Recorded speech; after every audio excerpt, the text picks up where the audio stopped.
Hello, good evening to all of you. I am Devi Singh Chandel. I am from Allahabad. सो हमें start करना है polity का दूसरा लेक्चर है, जो कि हमने पहला lecture already differences between polity and constitution पढ़ा था. ठीक है, मैं कोशिश करूंगा कि इसमें से वीडियो 15 मिनट से नीचे का ही हो, और साथ ही साथ जो दूसरा हमारा कोशिश रहेगा वो ये रहेगा कि वनडे एग्जाम से लेकर के लास्ट, यानी वनडे एग्जाम से लेकर के जो लास्ट यूपीएससी के पीटी तक, मेंस पॉइंट ऑफ व्यू से यूपीएससी का हम अलग से पढ़ेंगे, लेकिन ये यूपीएससी के पीटी पॉइंट ऑफ व्यू से पढ़ेंगे. तो सबसे पहले हमें जो लास्ट में हमने लास्ट लेक्चर था, संविधान और पॉलिटी में क्या डिफरेंस है, यानी संविधान और राज्य व्यवस्था में क्या अंतर है. अब हमें संविधान का क्या इंटरप्रिटेशन देखना है. क्या है संविधान का इंटरप्रिटेशन? तो देखिए, संविधान के इंटरप्रिटेशन की बात करते हैं, यानी संविधान का जो निर्वचन है, संविधान का निर्वचन, संविधान का निर्वचन,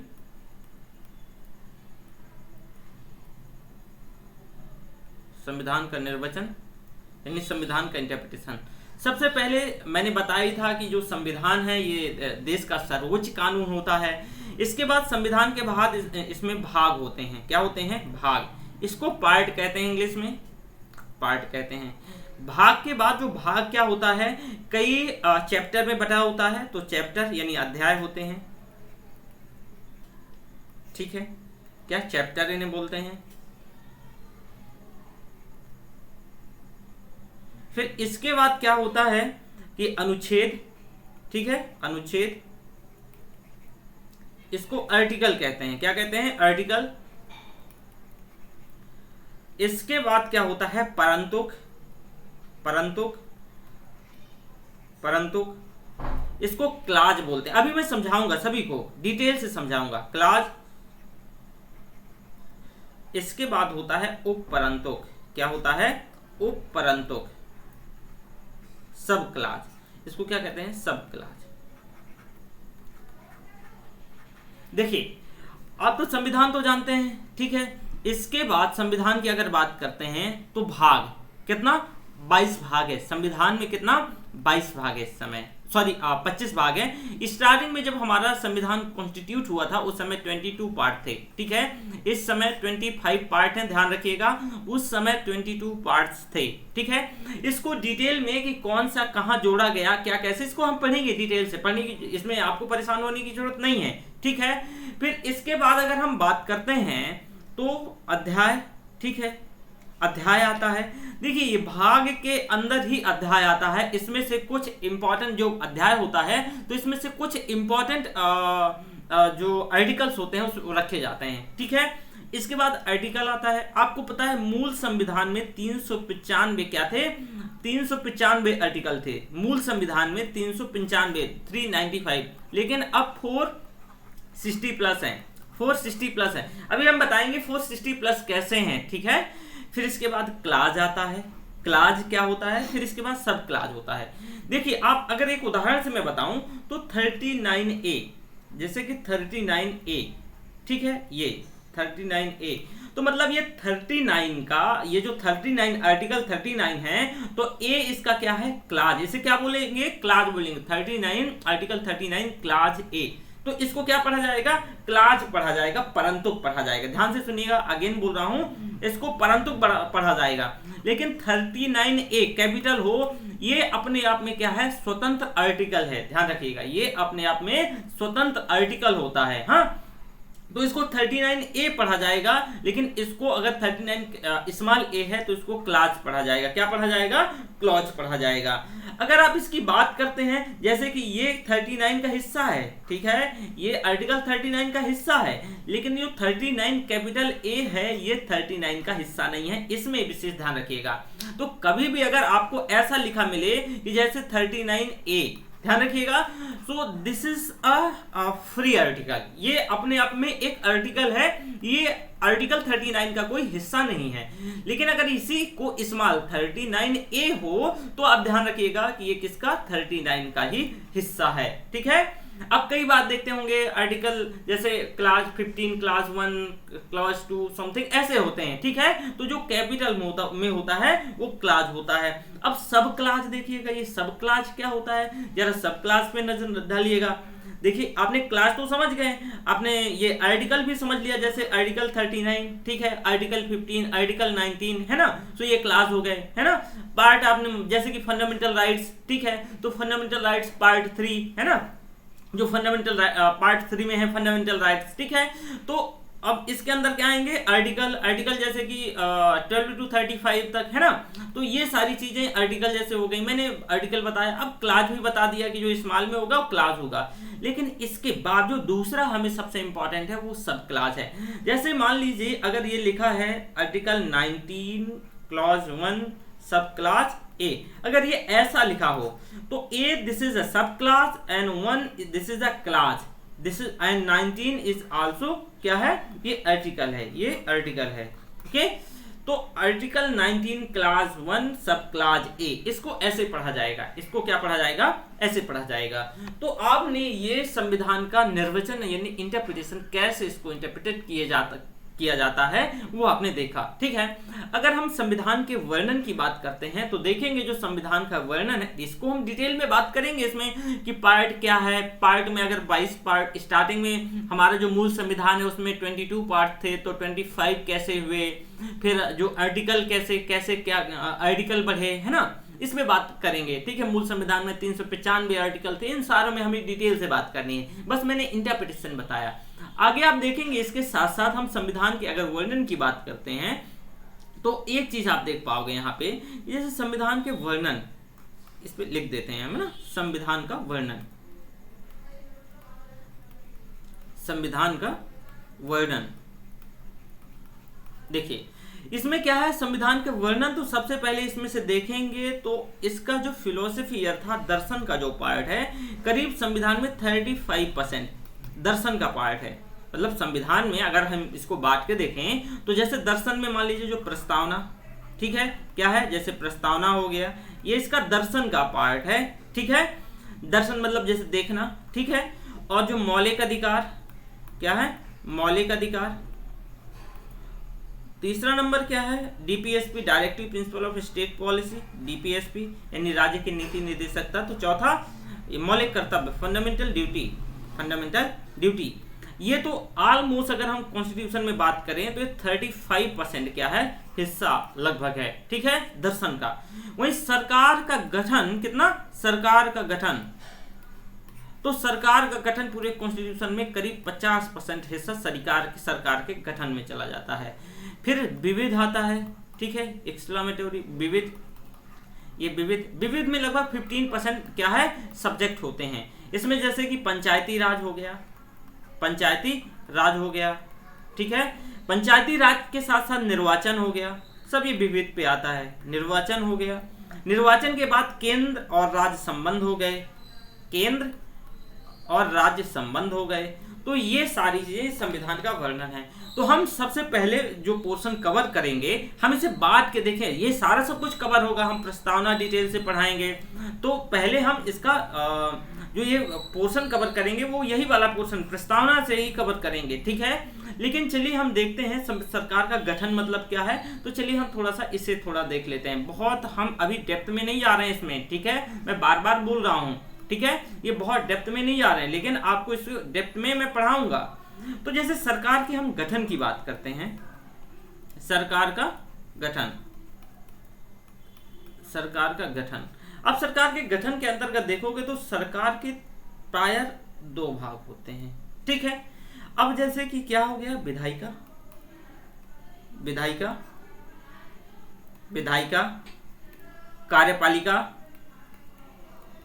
कार्यपालिका, और तीसरा क्या, न्यायपालिका। इनका काम क्या होता है, न्यायपालिका, तो इनका काम क्या होता है, विधायिका, विधायिका मतलब विधि, विधि मतलब ये नियम बनाएगी, ध्यान रखिएगा। ये क्या है, जो लेजिस्लेटिव है, लेजिस्लेचर है, ये क्या करेगी, नियम बनाएगी। इसका क्या काम, इसको व्यवस्थापिका भी कहते हैं। आपने कई बार व्यवस्थापिका लिखा सुना हो, तो विधायिका, विधायिका मतलब क्या है, नियम बनाएगी, ध्यान रखिएगा, ये क्या करेगी, नियम बनाएगी, ठीक है। और जो ये नियम बनाएगी ये जो नियम बनाएगी, इन्हीं नियमों को लागू करेगी कौन? कार्यपालिका। इन्हीं नियमों को कौन लागू करेगी? कार्यपालिका। और इनमें जो भी विवाद हो जाए, मान लीजिए इनमें किसी प्रकार का क्या है, विवाद पनपता है, तो उसका जो निपटारा कौन करेगा? न्यायपालिका करेगा। ठीक है, इसको हम डिटेल से बहुत पढ़ेंगे। अगर देखिए हम कार्यपालिका की ही बात करते हैं तो कार्यपालिका भी दो प्रकार का होता है। एक क्या होता है? एक स्थायी कार्यपालिका होता है, एक अस्थायी कार्यपालिका होता है। इससे नया स्लाइड ले लेते हैं, नहीं आप नहीं समझ पाएंगे, है ना। स्थायी कार्यपालिका और अस्थायी कार्यपालिका का मतलब क्या है मैंने बताया। जो कार्यपालिका को भी हम दो पार्ट में बांट लेते हैं, ठीक है। ये क्या करती है? उन नियमों को लागू करती, ध्यान रखिएगा, कार्यपालिका। तो कार्यपालिका एक स्थायी कार्यपालिका होती है, एक अस्थायी, ठीक है। एक स्थायी कार्यपालिका हो गई स्थायी, और दूसरी अस्थायी यानी टेम्पररी। अस्थायी ये परमानेंट। इसको क्या प्रशासनिक कार्यपालिका भी कहते हैं, ध्यान रखिएगा। मैं बताऊंगा कि प्रशासनिक कार्यपालिका क्यों कहते हैं, प्रशासनिक कार्यपालिका क्यों कहते हैं। देखिए इसमें जो ब्यूरोक्रेट्स होते हैं, इसमें क्या होते हैं? नौकरशाह होते हैं। इसमें नौकरशाह तो 5 साल में बदलते नहीं हैं, उनका एक निश्चित टेन्योर होता है ना। उसी टेन्योर एक टाइम पीरियड होता है। तो इस वजह से इसको स्थायी, वो स्थायी होते हैं, है ना, जो नौकरशाह होते हैं। तो इस वजह से इसको नौकरशाह जो कार्यपालिका, ये स्थायी कहते हैं, ठीक है। अब अस्थायी, जैसे राजनीतिक कार्यपालिका वो अस्थायी, जैसे कि हमारे नेतागण क्या होते हैं, 5 साल में ऑलमोस्ट बदल जाते हैं, है ना। तो ये अस्थायी कार्यपालिका, ठीक है। आपने देखा जो कार्यपालिका, अब कार्यपालिका पे थोड़ा सा नजर डाल लेते हैं, ठीक है। अब जैसे केंद्र की कार्यपालिका, ठीक है। तो केंद्र की कार्यपालिका और राज्य की कार्यपालिका, तो केंद्र की कार्यपालिका जैसे हम बताएं, एक मिनट रुकिए। सो कार्यपालिका,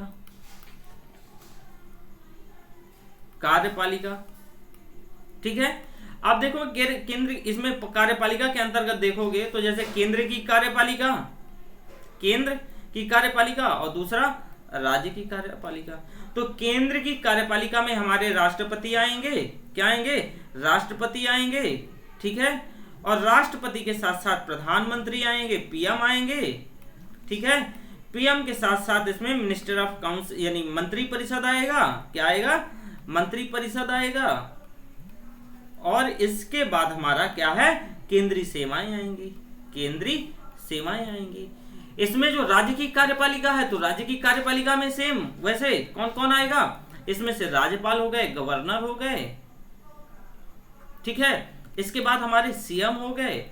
इसके बाद क्या हो गया? वही मंत्री परिषद, और फिर राज्य की सेवाएं मंत्री परिषद, ठीक है, मंत्री परिषद, और ये राज्य की सेवाएं हो गई।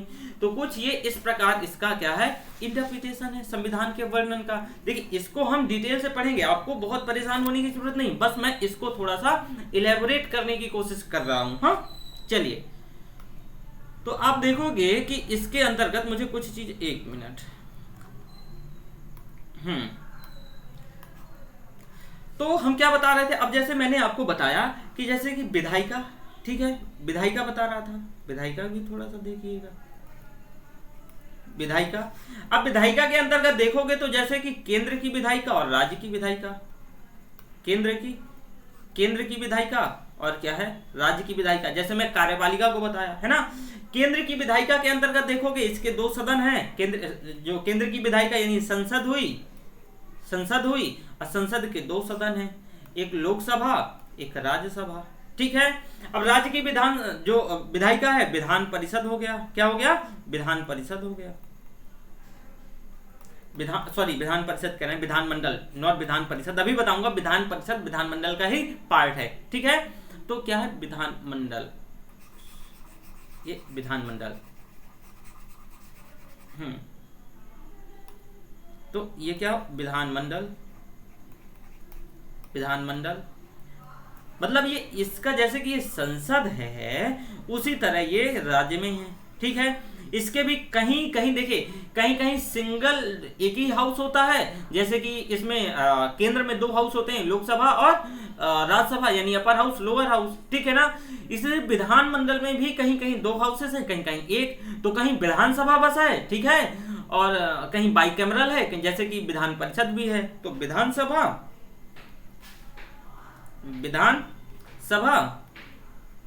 और विधान परिषद। तो ये सारी चीजें क्या हो गई, ये विधायिका के अंदर, इनको डिटेल से पढ़ेंगे। बस मैं थोड़ा सा आपको ये एलेबोरेट करने की कोशिश कर रहा था, ठीक है। आपने यहां तक देखा, मैंने बताया कि ये जो इसका काम है, इसका क्या काम है, नियमों का, जो विधायिका का काम है, इसको नियमों को क्या करना, बनाना, ठीक है। वहीं उसके बाद जो नियमों को लागू करना, उनका कार्यान्वयन करना, किसका काम है, कार्यपालिका का। और इनमें जो भी मतभेद हो जाए किसी प्रकार से, क्या है, अगर कोई प्रॉब्लम आ जाए तो उसका निपटारा कौन करेगा, न्यायपालिका करेगा, ठीक है। तो यहां तक हमने बहुत इसको डीप नहीं देखा, इसको हम कोशिश करा कि ये क्या हम पढ़ेंगे, बस मैं इसका इंटरप्रिटेशन, संविधान का इंटरप्रिटेशन बता रहा था। चलिए जो आज हमें एक्चुअल में पढ़ना है वहां से हम देखते हैं, ठीक है। तो सबसे पहले हम साधारण बहुमत देखेंगे, सिंपल मेजोरिटी, साधारण बहुमत। ये साधारण बहुमत क्या होता है भाई, पहले इसे आप देख लीजिए। देखिए सिंपल मेजोरिटी, उपस्थित और मतदान करने वालों का बहुमत, यानी आधे से एक अधिक, यानी प्रेजेंट एंड वोटिंग का, इसे क्या कहा जाता है, प्रेजेंट एंड वोटिंग का बहुमत, ठीक है। प्रेजेंट एंड वोटिंग का बहुमत का मतलब क्या है, मान लीजिए कि लोकसभा में 545 मेंबर हैं, ठीक है, 545 मेंबर हैं, ठीक है। अब 2 मेंबर का जो एंग्लो इंडियन होते थे, जो अब 2 एंग्लो इंडियन नहीं चूज किए जाएंगे, तो वो बताऊंगा मैं कैसे, क्या है, उसे डिटेल से पढ़ेंगे। तो मानना है कि 545 मेंबर हैं, इनमें से कितने जो प्रेजेंट हैं, मान लीजिए कि कितना 500 प्रेजेंट है, और वोटिंग कितना कर रहा है, सॉरी प्रेजेंट कितना है 540, ठीक है। वोटिंग कितना कर रहा है, 500 वोटिंग कर रहा है। तो आप देखोगे 500 वोटिंग कर रहा है ना, बहुत सिंपल है। मैंने कहा कि इसका बहुमत, तो यानी इसके प्रेजेंट एंड वोटिंग का जो, अगर ऑब्वियस जो वोटिंग कर रहा है वो प्रेजेंट है, ठीक है। तो प्रेजेंट एंड वोटिंग का आधे से एक अधिक, तो 500/2 + 1 मतलब कितना हुआ, ये 250 हुआ, और ये 1 यानी 251, ठीक है। कितना हुआ, 251, ठीक है। तो आपने ये देखा कि 251। अब जहां जिस भी बिल में साधारण बहुमत की जरूरत पड़ेगी, तो आप देखोगे कि कम से कम 251 मेंबर सपोर्ट करना चाहिए, तभी क्या है, वो कार्यवाही आगे बढ़ाई जाएगी, यानी एग्जीक्यूट किया जाएगा, ठीक है। तो प्रेजेंट एंड वोटिंग का बहुमत, या फिर ये साधारण बहुमत, प्रेजेंट एंड वोटिंग का आधे से एक अधिक, कितना, आधे से एक अधिक, ठीक है, इसको कहते हैं साधारण बहुमत। अब हम देखेंगे प्रभावी बहुमत क्या है, ठीक है।